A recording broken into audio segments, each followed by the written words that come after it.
Snow came down that night like the earth itself had forgotten mercy. It drifted and twisted through the empty valley, covering fences, graves, and all traces of the living. Beneath that silence trudged a woman, her shawl pulled tight across her face, the hem of her brown dress frozen into stiff folds. Each breath turned to fog, each step a prayer. Her name was Eliza Wren, and though the storm tried to bury her, something stronger than fear kept her walking. The same stubbornness that had carried her through the death of her husband, the burning of her cabin, and the slow unraveling of her place in the world. Wind clawed at her hair. The sky was a gray moss swallowing everything in sight. She held a bundle close to her chest, a few scraps of bread wrapped in cloth, and whispered to herself as though the words could keep her alive. Just reach the ridge, there'll be shelter somewhere. But the ridge vanished in white. Her boots broke through snow to the ankles, her body trembling from exhaustion. When she saw the dark shape lying near the frozen stream, her first thought was that the storm was playing tricks again. Then, as she drew closer, she saw it was a man, a large man motionless, his long black hair half buried in snow. The horse beside him was dead, still saddled. The man's skin was copper-toned, bare above the waist except for a torn buffalo hide cloak that fluttered in the wind. Blood stained the snow beneath him. Eliza's breath caught. Her mind screamed to run. There were stories told in every town about Apaches who slaughtered settlers. But he didn't look like a monster. His face, half covered in frost, seemed almost peaceful, like someone who had made his peace with dying. She knelt beside him, pressing her trembling fingers to his neck. There it was, faint, slow but alive. The pulse of a man refusing to give in. She looked around the endless white and whispered, "God help me!" Then she dragged him by his arms toward the abandoned barn she had glimpsed earlier through the haze. It took her nearly half an hour, slipping and gasping, to get him inside. The barn smelled of old straw and rot, the air sharp with cold. She slammed the door shut, set the body near a pile of hay, and fumbled to light a fire with shaking hands. Sparks took slowly, coughing into flame. When the light spread, she finally saw his face clearly. High cheekbones, a scar along his jaw, and lashes dusted with snowflakes. He was beautiful in a way that frightened her. Not gentle but real, carved by wind and sun and loss. When she pressed her ear to his chest, she heard the shallow rhythm of his breath. "You're not dying here," she whispered. "Not like this." She took a strip of cloth from her dress and bound the wound across his shoulder, the one still bleeding from some old fight. Her fingers brushed the warmth of his skin, startling her with how alive he was beneath all that stillness. For hours she watched the fire and the slow rise and fall of his chest. The storm raged, beating against the barn walls as if trying to get in. She drifted in and out of sleep, jerking awake at each groan of wind, terrified he'd die before morning, or wake and decide to kill her for helping him. But when dawn came pale and uncertain, he was still there, breathing, eyes closed, skin damp with sweat. She was breaking ice from a bucket when his voice, deep, rough like unpolished stone, came behind her. "Why you stay?" The sound made her drop the tin cup. She turned and found his gaze on her. Amber eyes, steady and watchful. He sat upright now, the fur cloak half slipping from his shoulders. There was strength in him still, though his arms trembled from weakness. "I couldn't leave you out there," she said. "You'd have frozen." He studied her a moment longer, as though trying to decide whether mercy was something to trust. "You are alone?" She hesitated. "Yes." "You have no fire people?" She frowned. "If you mean family, no. None left." He nodded once, slow. "Storm take much. Took my people too." He looked toward the window where snow still fell like ash. "My sister's land. Whites come, build fence. I tell them go. They bring guns." Eliza said nothing. She'd heard too many stories, all told from one side. His eyes met hers again, and she saw that strange mixture of pride and weariness, the look of a man hunted for being alive. When he tried to stand, his knees gave way. She caught his arm instinctively, her palm pressed against hard muscle. For a moment they stayed like that, breathing the same air, their closeness breaking every rule she'd been raised to believe. She eased him back to the hay. "Rest," she whispered. The storm isn't over. He watched her wrap the cloak tighter around him. You have name? Eliza. He nodded. I am Tayan. He spoke it softly, the syllables flowing like the wind outside. Then he closed his eyes again. For the rest of the day, she worked to keep the fire alive. The world outside remained buried in white. When hunger came, she divided the last of her bread, giving him half. He took it without pride, eating slowly, then offered her the rest. She refused, but his look insisted until she accepted. That small exchange, a few crumbs between two strangers, felt heavier than any vow. By nightfall, the storm's howling deepened. The barn shuddered. Shadows leapt across the walls, turning straw into ghosts. Eliza pulled her shawl close, but the cold still reached through. Tayan stirred, opened his eyes again, and motioned for her to come nearer to the fire. She hesitated. You cold, he said quietly. I'm fine. Lie, he murmured, and held out one half of his cloak. The gesture was simple, not indecent, yet it made her heart hammer. She finally sat beside him, sharing the fur. His warmth seeped into her bones. The storm outside faded to a dull murmur, and for a while, the silence between them was gentler than words. After a time he said, I hear horse. She frowned. No one's out there tonight. But then she heard it too, distant hoofbeats, muffled but growing louder. She went to the door, peered through the cracks, and saw torchlights swaying through the snow. Several men on horseback, riding toward the barn. Her stomach turned to ice. Who would? He was already pushing himself up, though his wound had reopened. They look for me. Eliza turned sharply. Those men? Why? He didn't answer. His jaw tightened. Outside, voices called out, drunk with hate. There's tracks here. Check that barn. Her breath hitched. Panic clawed at her ribs. If they found him, they'd kill him, and anyone helping him. He met her eyes, his expression calm despite the danger. If they see me, they shoot. If they see you with me, they hurt you. She shook her head. What do I do? The horses were close now. Lantern light flashed against the window. He drew a sharp breath, then said in a low voice that almost broke, Say I am your husband. Only way they go. Her heart thudded so hard she thought they'd hear it. Your what? His hand trembled as he reached for hers. Please. One night only. Can you act as my wife?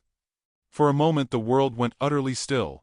The firelight flickering across their joined hands, the sound of men outside, the thin veil between life and death.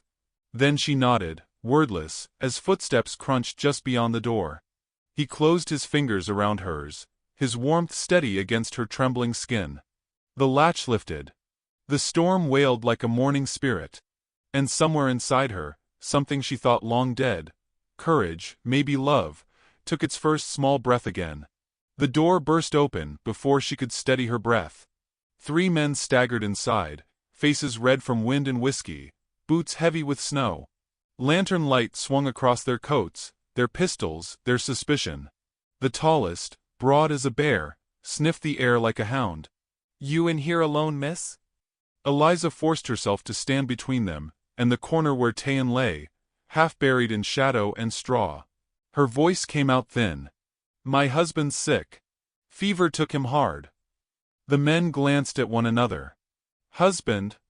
One repeated, his tone sharp with disbelief. Didn't know any man was fool enough to live this far out. She met his stare with trembling defiance. He's mine. Leave us be. The silence that followed was as taut as wire. Outside, the wind screamed through the cracks. The men hesitated, unnerved by the firelight flickering over her pale, resolute face. The tall one muttered something about plague fever, and spat into the snow. Fine. But if we find that Apache that raided last week, you best tell us. He kicked the door shut behind him, and the hoofbeats faded into the storm. When they were gone, Eliza's knees gave out. She sank beside Tayan, shaking. He opened his eyes slowly, the corner of his mouth curving faintly, not in mockery, but in gratitude. You speak strong, he murmured. Heart of wolf. She tried to laugh, but it broke into a sob. You nearly got us killed. Then, we live same fate, he said simply. She wiped her eyes, furious at the tears. You should rest. But rest wouldn't come. Each gust of wind carried echoes of danger. The night felt alive with watching eyes. Tayan leaned toward the firelight, his profile carved in gold and shadow. His wound had reopened, streaks of crimson seeping through the rough bandage. Eliza moved closer, her hands trembling as she retied the cloth. He didn't flinch when she touched him. You no fear me, he said softly. I should, she replied. But I don't. Outside, the storm thickened. Snow hissed against the roof. She leaned back, her heart pounding from exhaustion and the strange nearness of him. He turned to study her face, his gaze both gentle and searching. Why you help me? She looked into the fire. Because no one helped me when I needed it. Something changed in his expression, respect, perhaps, or understanding deeper than words. He handed her a strip of dried meat from his satchel. She hesitated, then took it. Their fingers brushed briefly, sparking a quiet, wordless current between them. They ate in silence. Each minute stretched like a thread pulled thin. Later, when the fire dimmed and cold pressed close again, he said, You sleep. I watch. You can barely sit up, she answered. He gave a faint smile. Still I watch. She wanted to protest, but his tone left no space. She lay on her side, facing the embers, and listened to the rhythm of his breathing. Slow, steady, anchoring her against the storm. Somewhere between waking and dreaming, she heard him hum, a low, ancient melody that felt older than the mountains. When dawn came, thin and silver, the world was buried in snow. The air inside the barn was brittle with cold, the fire reduced to embers. Eliza woke to find Tayan sitting upright, knife in hand, eyes narrowed toward the small gap in the door. What is it? She whispered. He motioned for silence. The sound of hooves again, closer this time. Voices, 5, maybe 6. Barn looks lived in, one said. Eliza's stomach twisted. She rose quietly and reached for the poker. Tayan's hand closed over hers. No fight, he whispered. You run, they kill. We be still. The voices drifted nearer, boots crunching snow. One man cursed about the cold. Another said, Tracks lead straight here. Eliza's heart slammed against her ribs. They'll come inside, she whispered. Tayan's jaw tightened. If they come, you stand by me. Say wife. She stared at him, trembling. You really think that will fool them? He looked down, a hint of desperation breaking through his calm. They see a wife's eyes, they believe. Before she could reply, the latch lifted again. A man's face appeared through the crack. You in there, miss? Eliza straightened, forcing her breath steady. He's sick, she called out. Leave us. The door opened wider, revealing the same tall man from before. His gaze darted toward the shadows where Tayan sat hunched beneath the cloak. That your husband? Eliza stepped forward, blocking his view.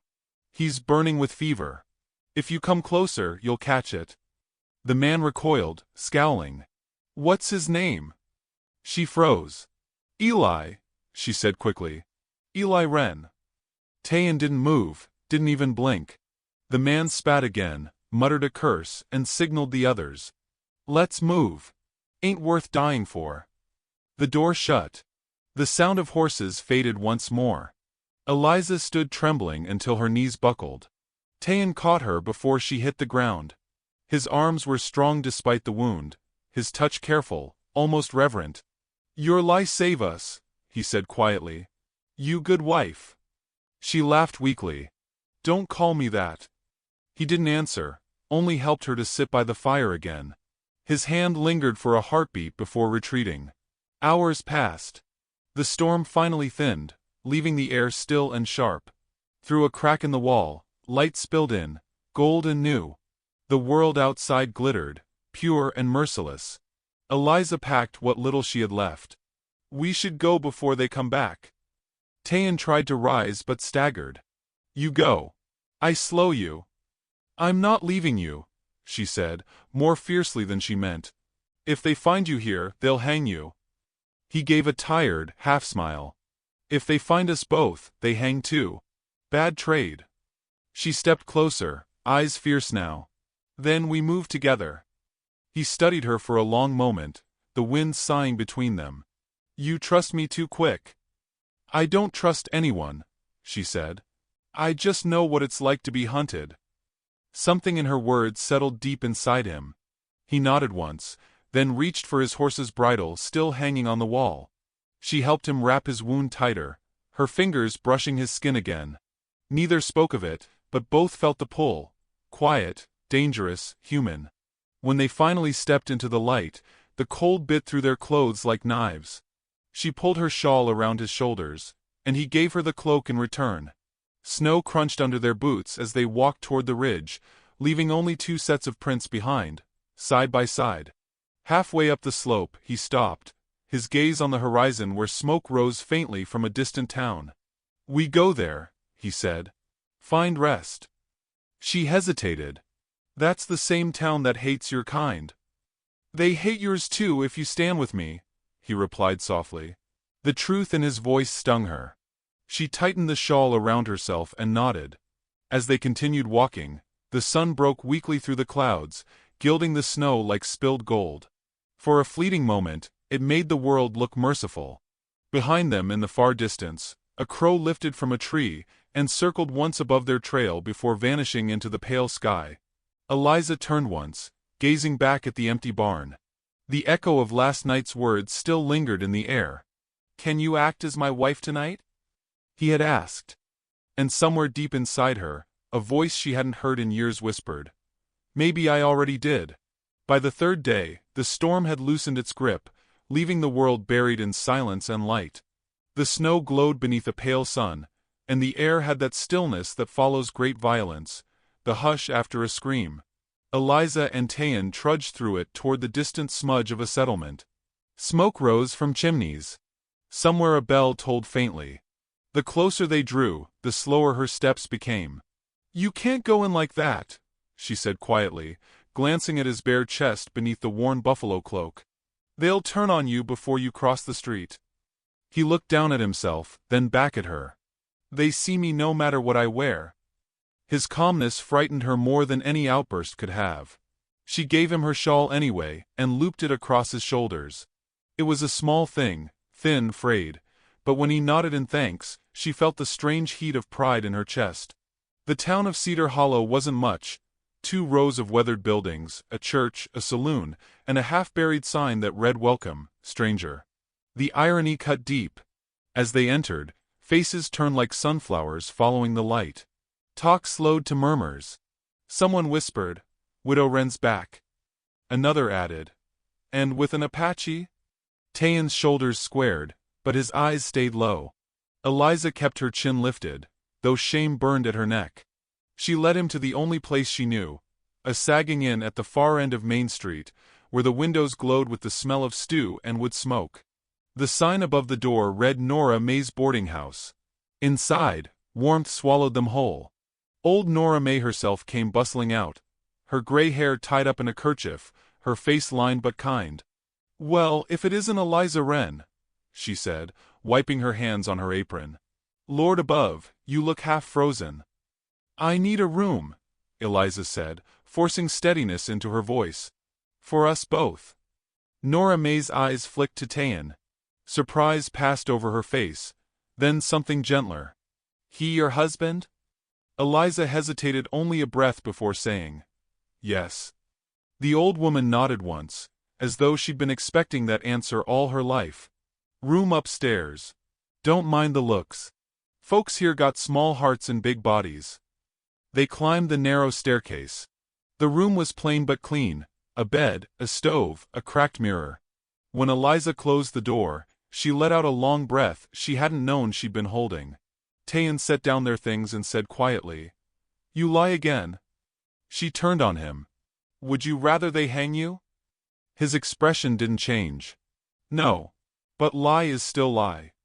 Her anger softened. Then think of it as a mercy. He watched her a long while, then sat by the window. In my tongue, mercy and truth are same word. The simplicity of it stunned her. She didn't answer. Instead, she built a small fire, the crackle filling the silence between them. Over the next days, whispers slithered through the town like cold wind under doors. The widow and the Apache. The room they shared. The nights they spent behind a closed door. Children pointed. Men sneered. Women turned their faces away when Eliza passed. She walked with her head high, but the shame bruised her just the same. Tayan noticed. He began rising early, mending the fence behind the inn, hauling water for the horses, fixing a broken shutter. He never spoke much, but each act was a quiet declaration. I belong to the earth. I take nothing I don't earn. Eliza helped Nora May in the kitchen, her hands raw from scrubbing. At night she'd find him sitting by the window, carving small shapes from wood, birds, mostly, or the curve of a running horse. Once, she saw him carve something that looked like her, a woman with her hair bound back, holding a piece of firewood like a sword. When he caught her looking, he smiled faintly. You strong in your way, he said. Strong? She laughed softly. I've been running for months. Running is strength too. It mean you still alive. She didn't know what to say to that. Something about the way he said alive, as if it was both blessing and burden, stirred something deep in her chest. One afternoon, Sheriff Amos Clay came knocking. The sound was sharp and final. Eliza opened the door to find him standing there, his broad frame filling the hall. His gray mustache twitched as he took in the sight of Tayan behind her. Mrs. Wren, he said, his tone falsely polite. Folks are talkin'. They say you've taken up with an Apache. Eliza's spine stiffened. People say many things, Sheriff. They do, he said, stepping closer. But I'm the law here, and I can't have no troublemakers. You know what it looks like, a white widow hiding a man like that. Tayan rose slowly. The sheriff's hand moved instinctively toward his gun. He's not hiding, Eliza said. He's my husband. Clay's eyes hardened. You expect me to believe that? Believe what you want, she replied, her voice trembling but sure. We saved each other's lives. The sheriff stared at her a long moment, then spat into the floorboards. You're a fool, Eliza. You'll find no mercy in this town. When he left, the silence that followed was suffocating. She turned to Tayan. He'll come back. I know, he said. Men like him always do. That night, the inn was quieter than usual. Even Nora May's laughter died early. Eliza couldn't sleep. She sat by the fire, watching the flame tremble in the draft. Do you ever wish you'd stayed with your people? She asked softly. Tayan looked up from the figure he was carving. They gone. Dead or scattered. Storm took them long before white men came. She nodded, her throat tight. I lost mine too. He studied her face, his gaze tender but unflinching. You carry ghosts in your eyes. Then we're the same, she said and smiled sadly. He didn't smile back, only reached into his cloak and pulled out a small eagle feather, the same one he'd given her in the barn. He handed it to her again, this time deliberately. Keep, he said. Not for fear. For truth. She took it with both hands. I don't know what that means. You will, he murmured. Days passed. The gossip thickened. Children began whispering in the street. Injun lover, they called after her. Once, someone threw a stone. It struck her arm, sharp enough to draw blood. Tayan was there before she could blink, standing between her and the crowd. His voice was calm but deep as thunder. No more. The crowd backed away, their courage dissolving. That evening, Eliza cleaned the wound on her arm while he sat in silence. You shouldn't have done that, she said. He shook his head. A man who sees wrong and stays quiet is dead already. Something in her broke then. A thin wall she hadn't known was still standing. She reached out, touched his hand. You shouldn't have to protect me. His eyes met hers. You protect me first. The air between them stilled. For a heartbeat, the world outside ceased to exist. The snow, the town, the whispers. Then she withdrew her hand, breath unsteady. That night, She dreamed of fire and river water, of running beside him through endless white. When she woke, dawn was gray and hollow. From the window, she saw two men talking with Sheriff Clay outside the saloon. One pointed toward Nora May's house. The sheriff nodded. Eliza felt her stomach drop. She turned, finding Tayan already awake, watching her. "They're coming," she whispered. He nodded slowly. "I know.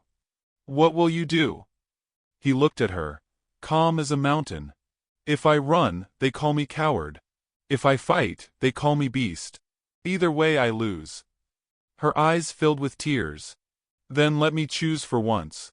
We leave, tonight." He studied her face a long moment, the feathers still clutched in her palm. "You will lose everything." "I already have," she said. The wind outside picked up again, rattling the glass. He stepped toward her then, and for the first time, his hand brushed her cheek, barely there, reverent. "Then we go together." Outside, the snow began to fall again, soft, relentless, erasing the footprints of every soul who'd ever fled this place. And from somewhere down the street, a dog barked, short, sharp warning. The wind carried the smell of smoke before dawn, faint but certain. Eliza woke to it, the scent of something ending. The air inside the inn was still, but below she could hear boots scraping, doors creaking, Nora May's low voice pleading with someone. She turned toward Tayan, who sat on the edge of the bed, already dressed, his eyes reflecting the firelight. He had known before she did. "They come now," he said softly. Her throat tightened. "We can still go through the back. The river trail." He shook his head.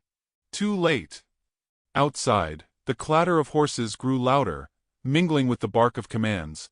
She grabbed the small bundle she'd packed, her hands shaking. "Then we go through the hills." Tayan rose, his movements deliberate, calm. "You not made for running all your life," he said. "You deserve land, not fear." "I deserve choice," she whispered. "And I choose to live." He looked at her a long moment, then nodded once, the faintest smile touching his lips. "Then we go together." They slipped down the stairs as Nora May met them at the door. Her face was pale but resolute. "I can stall them a minute," she said, pressing Eliza's hands. "You run west. The Lord knows you've done nothing wrong." "Bless you," Eliza breathed. The older woman shook her head. "Don't waste time blessing.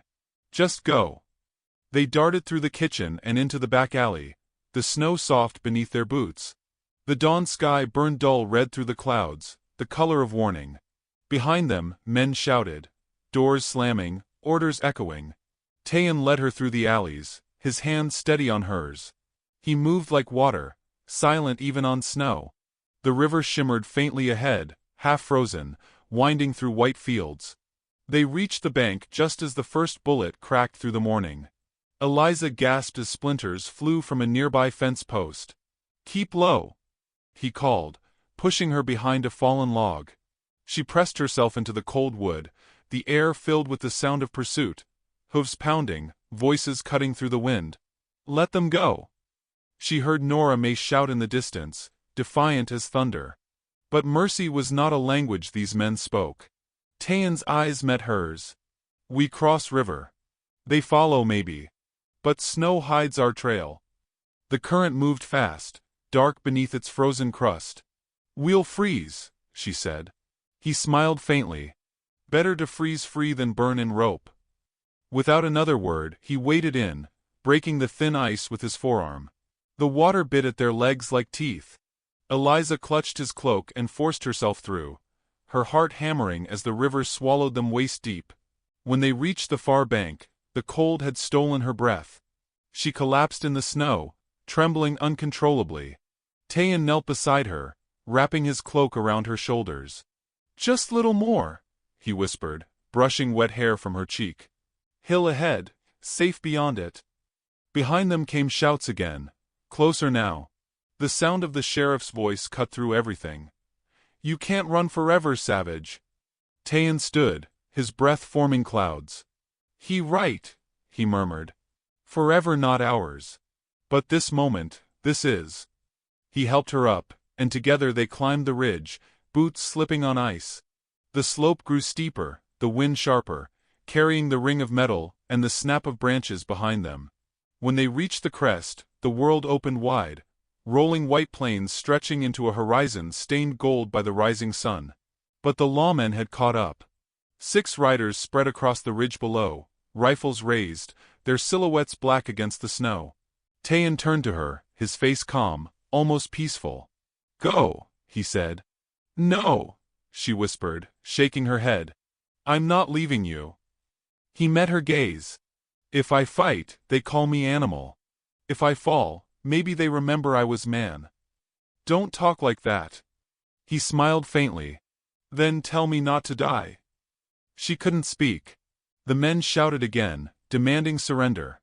Tayan stepped forward, hands raised, unarmed.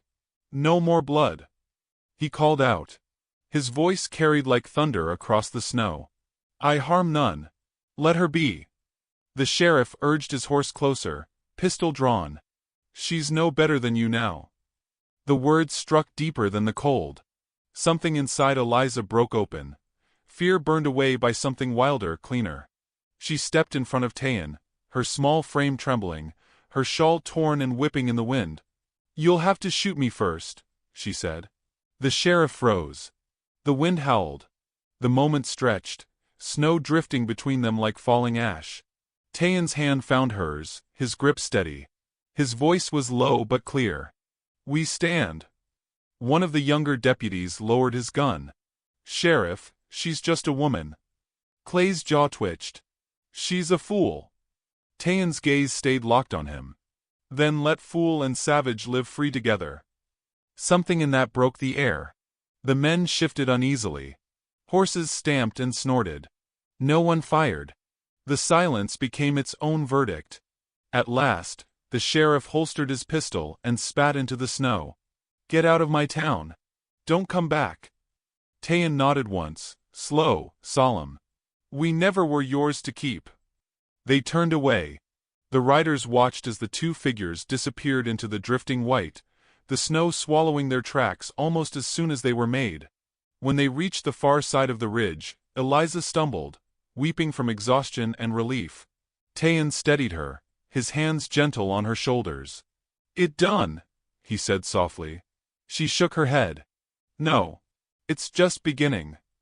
They found shelter in an old trapper's cabin beyond the tree line. The roof sagged, but the hearth still stood. He built a fire while she dried her clothes, her fingers stiff from cold. When warmth finally returned to the air, she turned to him. "What will we do now?" she asked. He looked at her, the fire painting his face in gold. "Live quiet. Build something small. Maybe plant seed." "Here," she said. "In this place." "Wherever snow melts," he answered.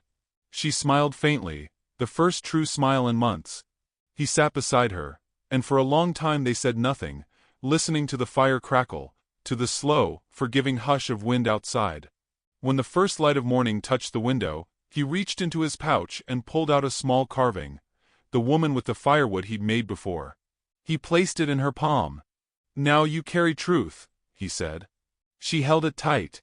"And what's that?" "That love not loud," he whispered. "It quiet. But it stay."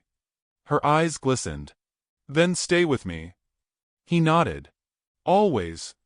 Outside, the storm began to ease. The sky turned from iron to silver, then to pale blue. Smoke rose from the chimney, curling upward in lazy grace. The old narrator's voice would later say, "They thought they buried love in snow that winter, but it bloomed all the same, soft, defiant, eternal." And as the light grew stronger, 2 figures moved about the cabin yard. One tall, one small, building something with their bare hands, their laughter faint as dawn itself. For miles around, the snow lay smooth, unbroken. But if you looked close enough, you could see where 2 sets of footprints began again, side by side, heading toward a place no map had ever drawn.